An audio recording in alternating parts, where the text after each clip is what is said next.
مٹ گئے مٹتے ہیں مٹ جائیں گے اعداء تیرے، یا رسول اللہ نہ مٹا ہے نہ مٹے گا کبھی چرچا تیرا، تو گھٹائے سے کسی کے نہ گھٹا ہے نہ گھٹے، جب بڑھائے تجھے خود رب تعالیٰ تیرا، فرش والے تیری شوکت کا علو کیا جانے، خسروا عرش پہ اڑتا ہے پھریرا تیرا، ورفعنا لک ذکر کا ہے سایہ تجھ پر، بول بالا ہے تیرا ذکر ہے اونچا تیرا۔ محترم سامعین و ناظرین، یہ ایک حقیقت ہے کہ مسلمان ہر ظلم ہر زیادتی برداشت کر لیتا ہے، مگر حرمت رسول پر ایک آنچ بھی آئے تو وہ کلمہ پڑھنے والا یہ برداشت نہیں کر سکتا، اور اس بات کا امت کو حکم بھی نہیں ہے کہ وہ برداشت کرے یا دشمن رسول کو معاف کرے۔ امت کو اس بات کا حکم بھی نہیں ہے، ہاں اپنے دشمن کو معاف کرنے کا حکم ہے، ایک دفعہ معاف کرے، دو دفعہ معاف کرے، تین دفعہ معاف کرے، 10 دفعہ معاف کر دے۔ اپنے دشمن کو معاف کرنا یہ تو بہادری ہے، یہ جواں مردی ہے، مگر حضور کے گستاخ کو معاف کرنا یہ جواں مردی نہیں، یہ بے غیرتی ہے۔ اس لیے امت کو حضور کے دشمن کو معاف کرنے کا حکم نہیں، اپنے دشمن کو وہ معاف کر سکتا ہے۔ حضور نبی رحمت صلی اللہ علیہ وسلم کے دشمن کو معاف کرنے کے متعلق امت کی تعلیم کیا ہے؟ حضور کے گستاخ کے متعلق امت کو جو تعلیم دی گئی ہے وہ یہ ہے، من سب نبی فقتلوہ، کہ جو نبی علیہ الصلوۃ والسلام کے بارے میں بات بھی کرے تو اس کو فوراً قتل کر دو، اس میں ذرا برابر بھی تاخیر نہ کرو، اس کو فوراً واصل جہنم کر دو۔ یہی حکم امت کو ہے۔ حضرت عبداللہ بن عمر رضی اللہ تعالی عنہ، آپ کے پاس ایک شخص حاضر ہوا، عرض کرنے لگا کہ یا ابن عمر، اے عبداللہ بن عمر، فلاں جگہ پر ایک شخص نے حضور نبی رحمت صلی اللہ علیہ وسلم کی گستاخی کی ہے، آپ کا اس کے بارے میں کیا حکم ہے، آپ کا اس کے بارے میں کیا فتویٰ ہے؟ تو جب یہ بات سنی تو حضرت عبداللہ بن عمر کے چہرے پہ جلال آ گیا، غصے کے آثار نمودار ہو گئے، اور حضرت عبداللہ بن عمر فرمانے لگے کہ تم مجھ سے فتویٰ لینے کے لیے آ گئے ہو، پہلے اس کو قتل کیوں نہیں کیا؟ کیا مطلب؟ فرمایا یہ فتویٰ بعد میں لینا تھا، پہلے اس گستاخ رسول کو قتل کرنا تھا۔ تو گویا امت کو جس بات کی تاکید کی گئی ہے، جس بات کی تلقین کی گئی ہے وہ یہ ہے کہ گستاخ رسول کے بارے میں امت کو حکم یہ ہے کہ من سب نبی فقتلو، کہ وہ حضور کے گستاخ کو فوراً واصل جہنم کر دے۔ اور یہ حضرت عبداللہ بن عمر نے یہ فیصلہ یوں نہیں سنایا، یہ بات انہوں نے یوں ہی نہیں سنائی، بلکہ اپنے والد گرامی حضرت عمر بن خطاب رضی اللہ تعالیٰ عنہ کے قول فعل اور عمل کو انہوں نے دیکھ کر یہ فیصلہ جاری کیا تھا، کیونکہ حضرت عمر فاروق رضی اللہ تعالیٰ عنہ کے بارے میں جب ایک فیصلہ آ گیا، ایک یہودی اور ایک منافق دونوں حضرت عمر بن خطاب کی خدمت میں حاضر ہوئے اور کہنے لگے کہ یا عمر، ہمارے درمیان فیصلہ کر دیجئے، ہمارے درمیان فیصلہ کیجئے۔ یہودی کہنے لگا کہ اے عمر، فیصلہ کرنے سے پہلے یہ سن لیں کہ حضور نبی رحمت علیہ الصلوۃ والسلام نے میرے حق میں فیصلہ کیا ہے، اس بات کا فیصلہ حضور میرے حق میں فرما چکے ہیں۔ تو حضرت عمر نے جب اس بات کی تسلی کر لی اور اس منافق نے تائید کر دی کہ حضور نے فیصلہ ان کے بارے میں کر دیا ہے، تو حضرت عمر بن خطاب نے کیا فیصلہ کیا؟ آپ نے اسی وقت تلوار نیام سے نکالی اور اس منافق کا سر قلم کر کے فرمایا جو حضور کے حکم کو اور فیصلے کو ماننے سے انکار کرے تو اس گستاخ رسول کے لیے عمر کا یہ فیصلہ ہے، عمر کا یہ فیصلہ ہے۔ اور تاریخ گواہ ہے کہ قرآن نے بھی حضرت عمر کے اس فیصلے کی تائید کی، فَلَا وَرَبِّكَ لَا يُؤْمِنُونَ حَتَّى يُحَكِّمُوكَ فِي مَا شَجَرَ بَيْنَهُمْ، قرآن نے بھی عمر کے فیصلے کی تائید کی، اور خود صاحب قرآن آقا علیہ الصلوۃ والسلام نے عمر کے اس فیصلے کی تائید فرمائی۔ فرمایا اب اس پر کوئی قصاص نہیں ہے،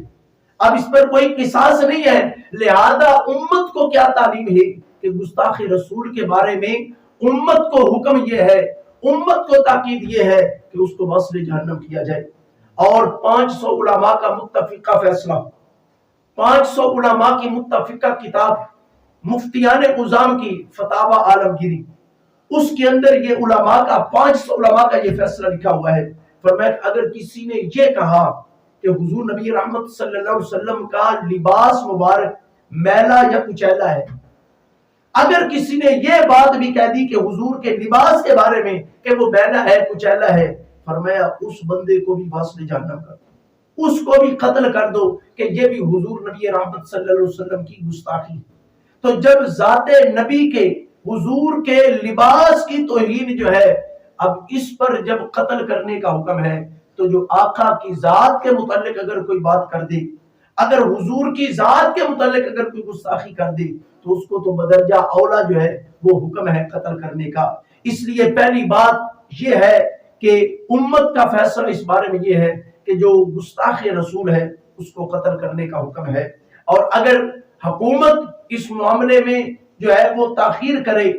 حکومت اس معاملے میں ہیل و حجت کرے، اس معاملے کو توڑ دے، ٹال مٹول کرے، تو پھر امت جو ہے وہ میدان میں آ جائے اور اس کو واسطے جہنم کر دے۔ دوسری بات، میرے آقا کریم علیہ الصلوۃ والسلام نے جو ناموس رسالت پر جو پہرا دینے والے تھے، جنہوں نے حضور کی عزت اور حرمت پر پہرا دیا، آقا کریم علیہ الصلوۃ والسلام ان پر خوش بھی ہوتے، ان کو انعام و اکرام سے بھی نوازتے۔ آقا حضور نبی رحمت صلی اللہ علیہ وسلم کے دور مبارک کے اندر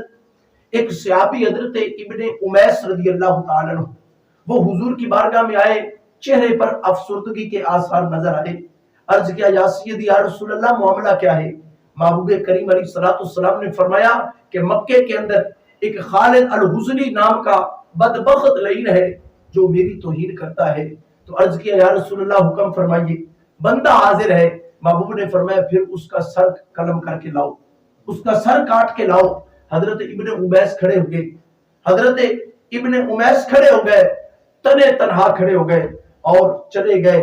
18 دنوں کے بعد آئے، جب آئے تو ہاتھ کے اندر اس بدبخت گستاخ کا سر تھا، اور حضور کے قدموں میں ڈال کر فرمایا یا رسول اللہ، یہ آپ کا گستاخ ہے،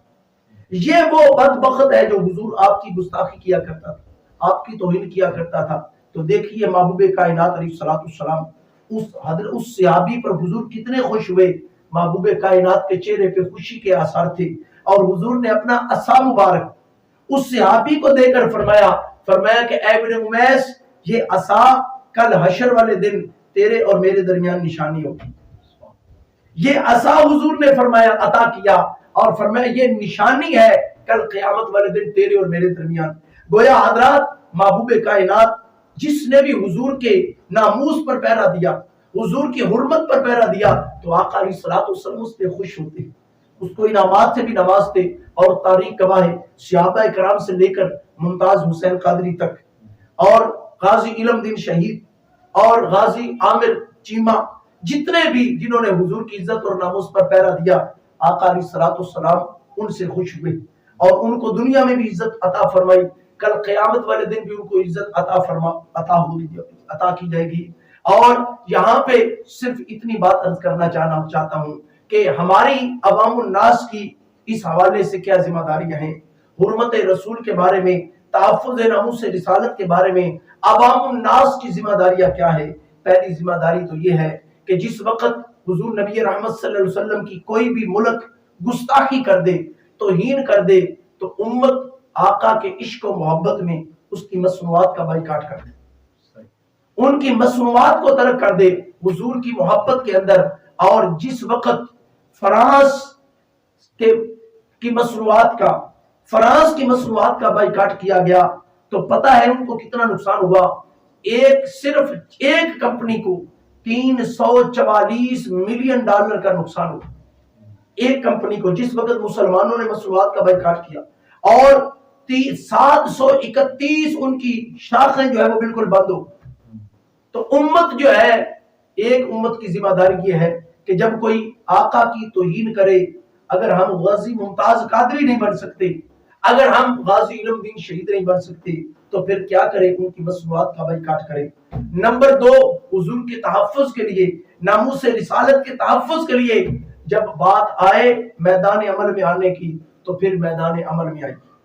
میدان عمل میں آئیے اور حضور کی عزت اور ناموس پر پہرا دینے کے لیے ریلیوں کے اندر شرکت کی جائے، تاکہ کفر کو پتا چلے کہ مسلمانوں کی غیرت ایمانی ابھی تک زندہ ہے،